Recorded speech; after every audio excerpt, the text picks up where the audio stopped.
Badenoch, Danny Kruger has just defected to Reform just moments ago to head up a new department preparing them for government. What's your response? My response is that we are the only party, the Conservatives, who are working on dealing with the government that we have now.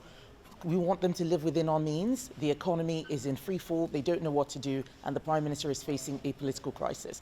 The only people who are drawing attention to that are the Conservative Party, whether in exposing what the Deputy Prime Minister had been doing on her property taxes or with the American ambassador, both of them now gone. The fact is, we are the ones who are making sure there is an effective opposition in Parliament to the government. At the same time we were doing that, Nigel Farage was in the US telling them that our country is like North Korea. We're focused on our national interest and in making sure that we can get our economy going. Danny Kruger said that the problem is the party, not you, Kemi Badenoch. What's your reaction to that? Well, right now, I am the leader of the party. The Conservative Party has been around for a very long time, but we cannot just assume that we're going to get support. We need to work for it. We only just lost and had a historic defeat last year. It's going to take time for us to rebuild trust with the public, but I'm confident that we will rebuild trust with the public. But that's by doing the job that we have to do now properly, showing that we're united and making sure that we can expose where Labour are going wrong. That is what I'm fully focused on how we can make everyone's life in the country better. Just finally on Danny Kruger, how big a blow is it to your party and to your leadership, most importantly, that he has defected today? Well, Danny has made his case very clear that this is not about me. I can't be distracted by that, and I'm not going to get blown off course by these sorts of incidents. I know that this is the sort of thing that is going to happen while a party is changing. I am making sure that people understand what Conservative values are. It means living within our means. It means making sure that we are growing our economy. It means not wasting money on things like net zero, which are bankrupting the country, not wasting money on welfare to the people who shouldn't get it at the same time as we're not able to give it to those who need to get it. That's what we're very focused on now. And what I need to do is make sure that the public understands what today's Conservative Party is about, not yesterday's Conservative Party. And on the Prime Minister, you've called for the Prime Minister and his Chief of Staff to face Parliament. Do you expect cross-party backing on that? And with recess starting on Wednesday, will you force a vote releasing the Epstein-Mandelstam files? Well, I do expect cross-party support on that. I do think that every other party, and including a lot of Labour MPs as well, are shocked by what has happened. The Prime Minister and his government told us that they didn't know anything about those emails when I asked him questions at PMQs on Wednesday. We now find out that he actually did have a lot of that information. So he needs to come clean and clear up this mess. He's the one who said that he believed in transparency. We're not seeing any transparency at all. And on the United Kingdom rally, what's your response to the violence at yesterday's rally? 25 arrests, 26 officers hurt. And also, can I get your reaction to Elon Musk's fight or die comments as well?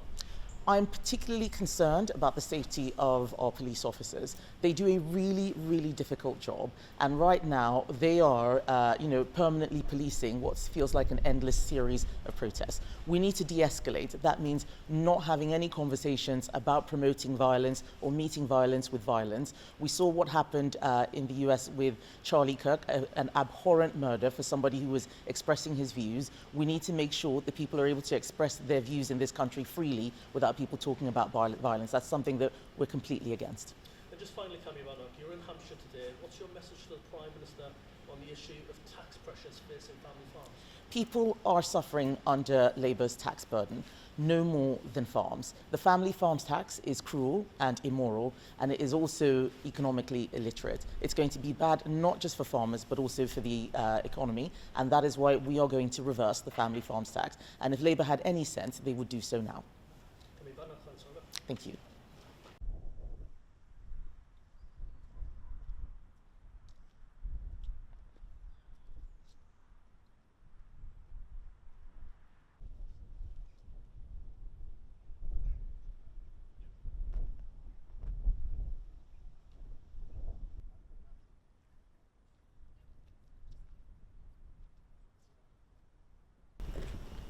Please take my excuse.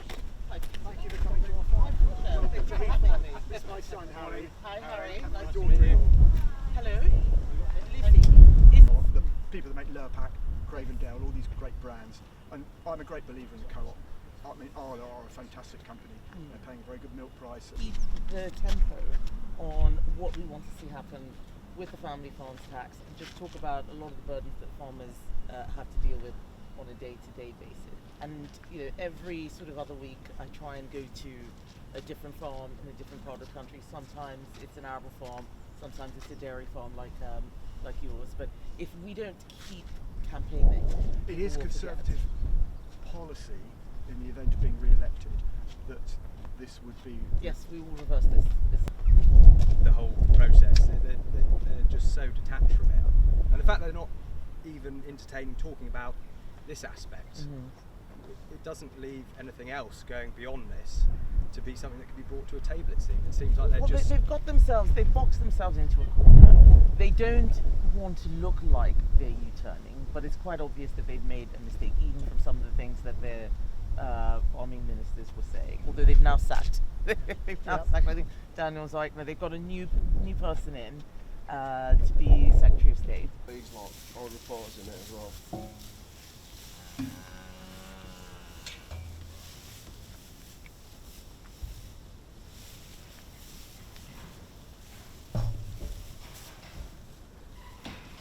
Like a sort of mini apprenticeship at the moment, with a view. So from an agricultural college. Yes, he went to Sparshot, which is didn't he? At Wiltshire? Yes, he did. Yeah, and he needed some work experience. He came here, and then you have to look at the forward because me and my brother aren't getting any younger, and we're holding Harry up as well, of course, because we're